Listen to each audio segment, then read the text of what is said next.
In March 2018, we opened our doors to the public with a vision not just to create challenging professional theatre, but to use this as a platform to inspire and bring communities together.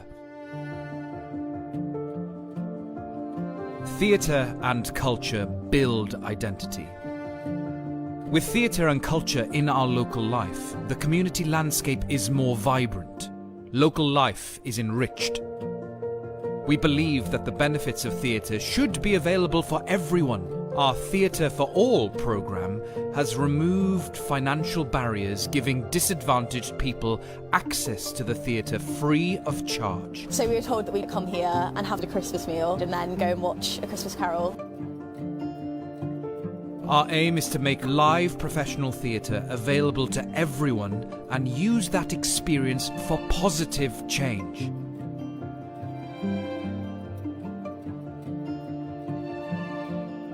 Theatre can be transformational in young lives.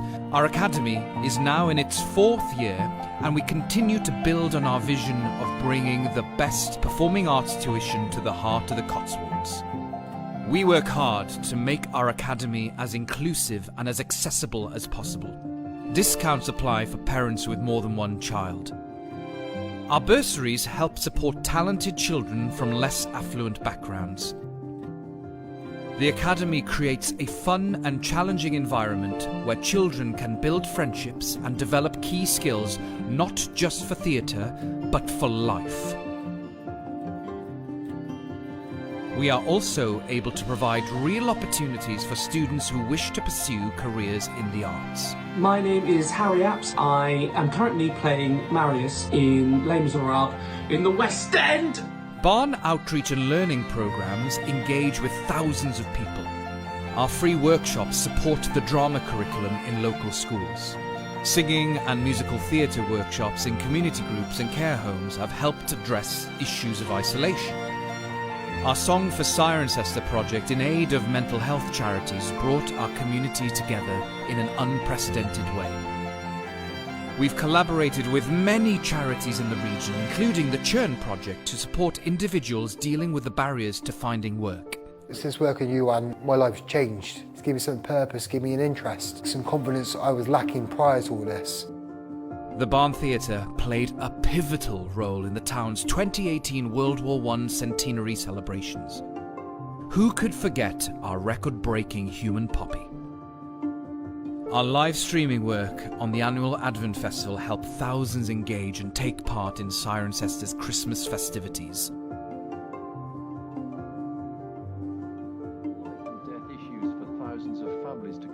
In these times of uncertainty, we strive to keep the community together.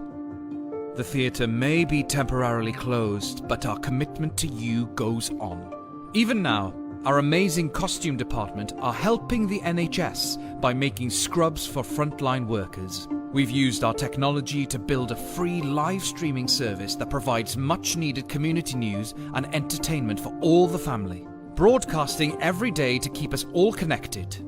We are not just a theatre. We are the Barn.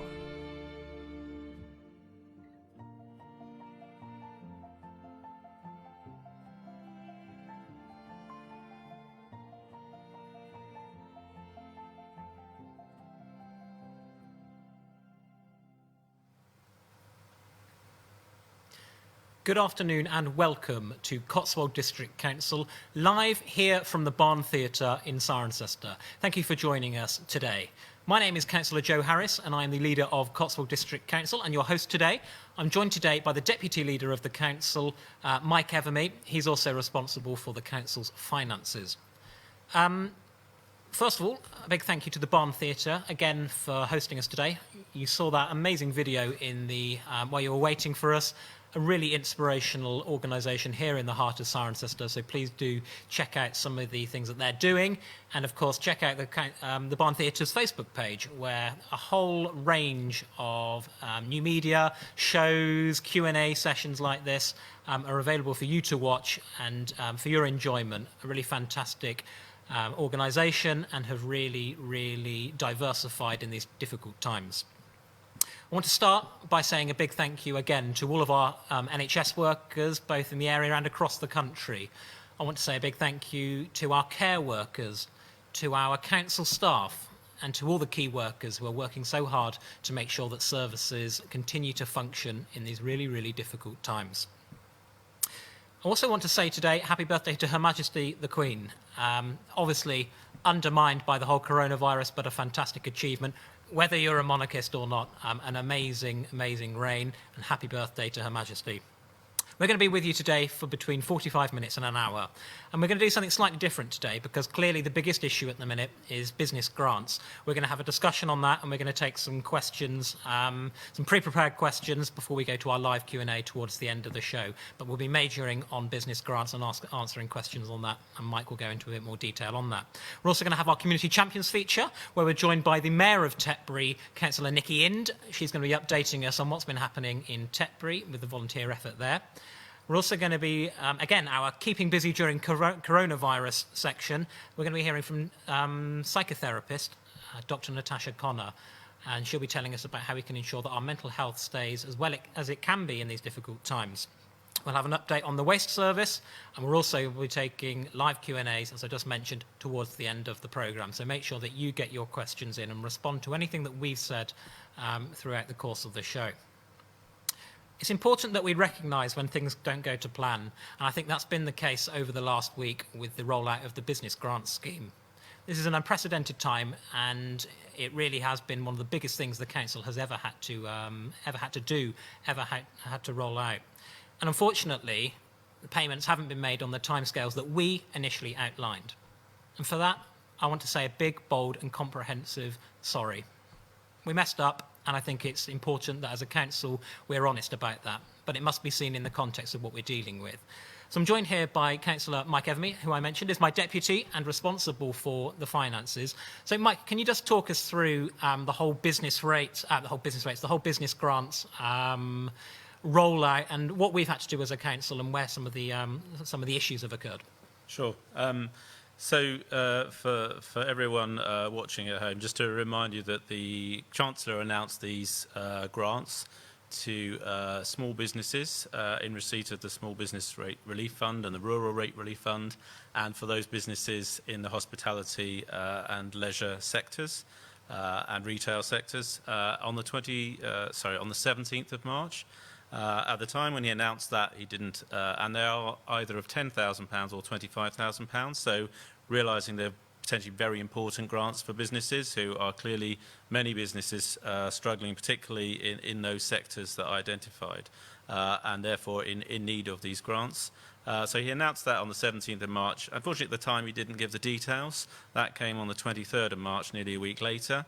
And then the money arrived in our accounts and in accounts of councils across the country on the 1st of April. We, as many businesses will know, we're used to collecting money. We're not used to giving out large amounts of money to organisations in this way, in bulk. And I think the apology I would like to add to what you said, Joe, I think in many ways it's our ambition was beyond our ambition to get the money to people as quickly as we could, in some cases led to us making over-ambitious promises to people. And I will wholeheartedly apologise to businesses who feel that we've under-delivered, over-promised and under-delivered, and I'm very sorry for that. But I want to reassure businesses and people across the district that our officers have been working very, very hard to get this money out to all our businesses that are eligible for them. And just to give you some of the challenges that they've been dealing with, we're looking at giving grants to something like 2,800 businesses across the whole district. It's a total of £37 million. And our officers need to do due diligence to make sure that the people who we're giving those grants to are eligible for them, to make sure that we don't give them to fraudsters, because fraudsters look at opportunities for money like this and seek to game systems. They know that this is not something we normally do, so they're looking for holes in councils' processes across the country. So our officers have been working really hard to do that. They have had challenges that the software that we use to collect business rates. The modification couldn't be made in time for them to use that software, so they've been having to use the normal payment system that the council uses. So I'm really sorry that we haven't got the grants out to people as quickly as they would have hoped. We have now, as I sit here on Tuesday afternoon, processed in excess of £22 million of grants going out to businesses across the district. So we're getting on just 64% of the way there. And clearly we're going to continue to process all the grants as they come through. One of the challenges that we're now facing is lots of businesses clearly are looking around for sources of funding and putting in applications who aren't eligible. I completely understand why they're doing that, but that just slows the process down for all of the eligible businesses as well. Obviously, we've got to check all the details. But happy to take further questions, Joe, I'm sure you will have for me from people across the district. Thank you, Mike. And yeah, a really useful sort of explanation and a bit of background. Clearly doesn't negate, you know, some of the tough times that people are facing, but really helps give us a bit of background as to what we're talking about. A couple of people have asked a question sort of around, you know, other councils have had payments within a few days of it happening.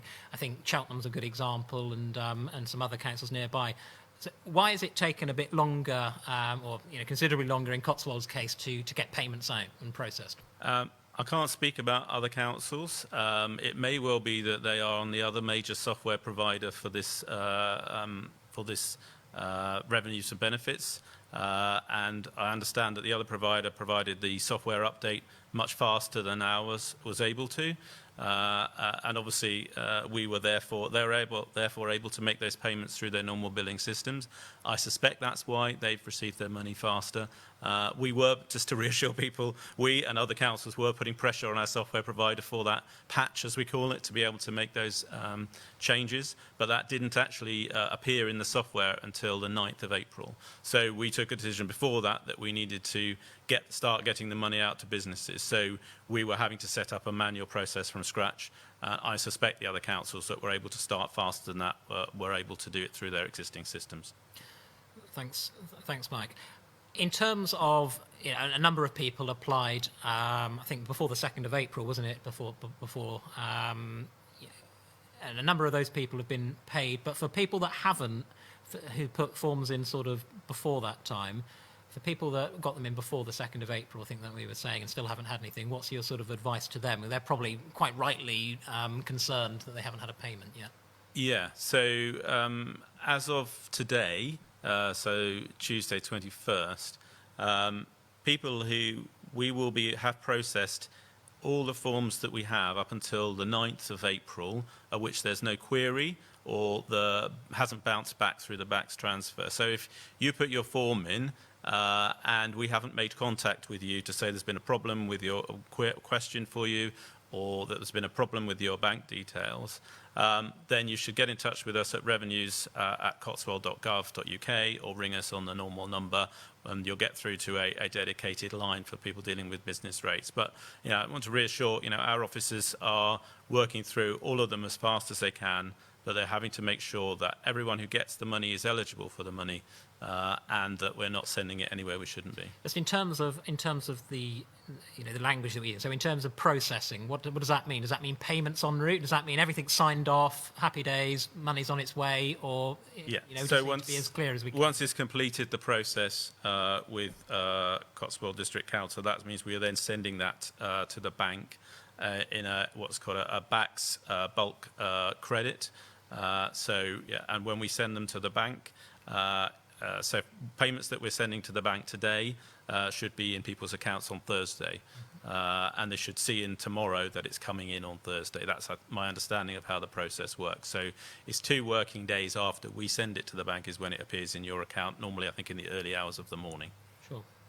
Mike, thank you very much. And I think just to sort of round off, we'll come back to this when we come to the live Q&A. I've got a few questions trickling in already, and we will make sure as many of those get answered as possible. But if you are having difficulty, if you've been waiting a long time, don't hesitate to email either Mike or I. You know, my email address is joe.harris@cotswold.gov.uk. Mike's is mike.evemy@cotswold.gov.uk. So yes, go through the channels, but if you're really, really concerned, please don't hesitate to pop me an email, Mike an email. We will get that forwarded to the team and as soon as possible and get you an update. And thank you to everybody who has done that over the past few days. And again, our apologies that there have been some issues around that. Marvellous. We're going to go now to our Community Champions feature. This week we are focusing on Tetbury in the south of our district, and again another example where the community has really pulled together. I was joined earlier by Councillor Nikki, who is the Mayor of Tetbury and also a District Councillor for Tetbury. Here's the interview I did with Nikki earlier. Nikki, thanks for joining us. I know in Tetbury that the community's really rallied together and really come together at this really difficult time to help each other out and to help tackle the coronavirus. Can you just give us an overview of what's been happening in Tetbury and how things have come together? Yeah, sure. Thanks for having me on, Joe. We really wanted to let the district know, specifically as a town council, how amazing our community has been, entirely voluntary. Just the week before the lockdown, when we could start to see people isolating, one of our local residents, Sarah Carney, created the Tetbury COVID-19 Mutual Support Group. It's an amazing group, a web of volunteers throughout the town. There are now over 1,100 members. And I met with Sarah along with Ken White from the Tetbury Lions Club. And we were able to coordinate a leaflet which was printed for us by a local company and then delivered by our Royal Mail local delivery office to every house. And that leaflet really set us on a good footing. We had government advice along with a local mobile number and email to use for local support. And then it grew from there, really. Sarah's team have turned into prescription teams. So we have a team that go out specifically to pick up prescriptions and deliver, shopping teams, and it's turned into a sort of buddy scheme where people are allocated, people in their locality or street, and they keep an eye on them. And things are going really well. From that point of view, alerts go out if something's needed, and really very quickly somebody picks that up. That sounds excellent. And how many? You mentioned that you've got sort of 1,100 members of your group. How many sort of active volunteers have you got? Is volunteering sort of? I'm not really sure. Some people are picking odd bits up. It's I'm pretty sure that Sarah would be better able to sort of confirm, but I think we've probably got more volunteers than need at the moment. I think there are lots of people who are not necessarily coming through that group either. So people who will be looking after their neighbours anyway, so they haven't had to contact anybody. But it's been great for picking up people who may have other issues, and we're trying to reinforce the message to come through the Gloucestershire Community Hub, because that way everything can be picked up and sort of triaged properly, to make sure that people have the right services that they're entitled to and that they need. But from a short-term point of view, we can normally deal with things on a short-term basis, whether that be meals or shopping or financial assistance via the Tetbury Relief and Need charities. So they've been very supportive in all of this as well. And what would you say the main challenges are over the coming days, weeks, and even months? Is there a sort of particular issue that you're seeing? Well, I think from a long-term point of view, I think people need to know where to be signposted to. They need to know who they need to contact. And we need to remember that not all of our older people use social media. So phone numbers are really important. Contact with your neighbours are really important, and if you're really concerned, knowing where you can go to get that help. From a local business point of view, we've been extremely fortunate. Our businesses have adapted themselves. We've got Colcott Manor, who have been providing in the area free food to vulnerable people. We have the grocer on Church Street, who seems to be able to source anything we're running low on. He goes on a mission and sources things. And then the Priory Inn have completely changed their business and become a not only takeaway delivery food, but a delivery service. So they have grocery boxes which are being sent, you can order and delivered completely with social distancing to your house. Meat boxes from Jessie Smith's. bread from Hobbs House Bakery, cakes from Hall's Bakery, meat, vegetables and fruit from the market, and Cotswold's cheese, a cheese box. There are all sorts of boxes you can have using local suppliers to try and help those businesses as well. So people have really changed the way they think. It sounds absolutely fantastic, and I tell you what, when we get back to some sort of normality, I hope some of these initiatives are going to continue. It sounds fantastic. You know, you get a box. See, it sounds like you can get a box for every occasion in Tetbury. That's absolutely fantastic. Nikki. Well, yes, at Easter he even got chocolate for us. Wow. There were chocolate boxes for Easter. Fantastic, Nikki. Thanks for sort of overviewing what's happening in Tetbury. We've seen some fantastic examples around the Cotswolds of how communities are coming together. Just finally, you mentioned a few names there. Is there anybody or any groups in particular you want to give a big shout out to?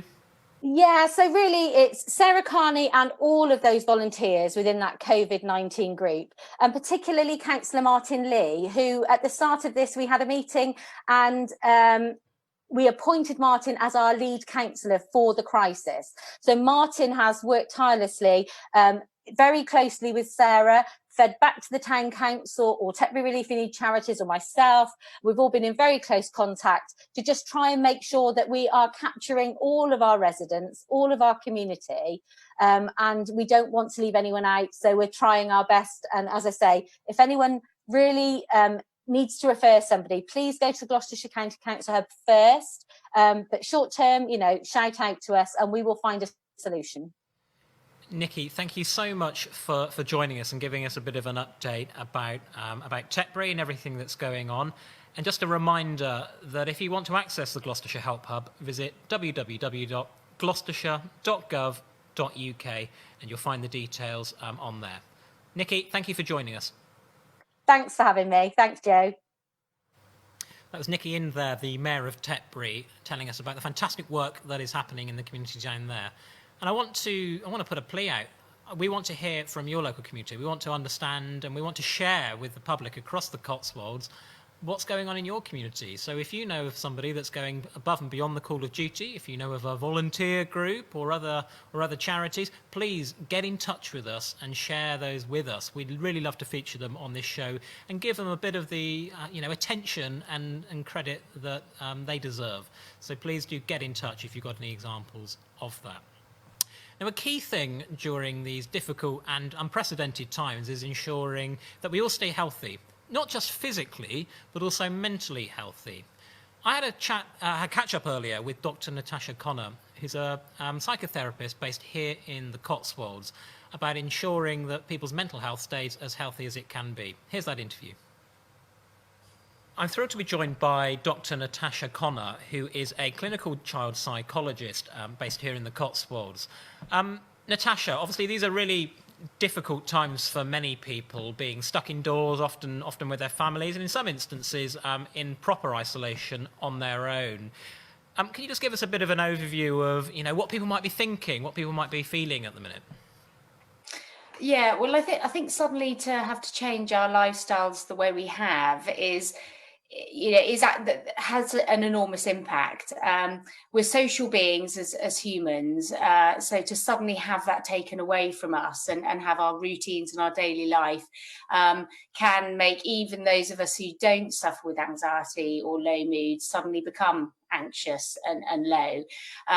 So, for example, worrying about COVID-19, having those sort of health anxieties, worrying about the future, all of those things suddenly are coming into play in a way that they may not have done if we were continuing with our normal lives.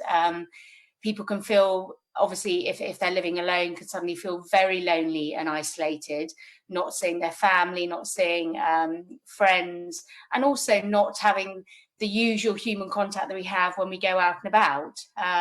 So things like that do have a massive impact on our mental health. So Natasha, what can people do in the comfort of their own homes to try and make sure that their mental health is as good as it can be, both at the minute and crucially when we get back to some sort of normality, hopefully in a few weeks' time?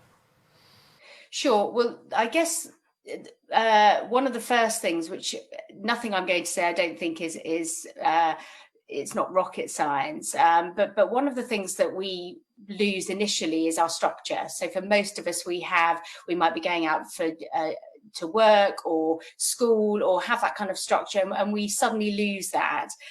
So it's really, really important to keep a daily routine.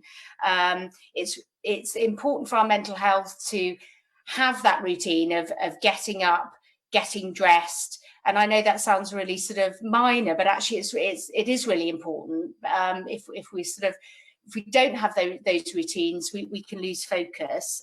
So having a structure to our day, exercise, if you can, is again really important for our mental health. We know it chemically has an impact on our mental health. If you've got a garden, if you've got a balcony, do try and get out. And obviously the government is allowing people to exercise once a day, but equally one can exercise in one's own home. One of the things that psychologists we're sort of seeing a lot of is worry. When we're on our own, particularly, and we're less distracted, we're much more likely to worry about things and ruminate. So in other words, the worry goes round and round in our heads. If we're in normal life, we might chat with friends and family about those worries, and so have somebody to bounce those ideas off. If we're on our own, those worries are more likely to sort of take hold. And there's some strategies that can be quite helpful, some psychological strategies that come from cognitive behavior therapy that people may or may not know about, that we can use to help us with those worries. So for example, big bit of paper, write down your worries. What are the things that we can control in our lives, and what are the things that we can't? And it might be helpful to write those in two bubbles. So for example, what we can control is how our attitude, how much we choose to access social media, to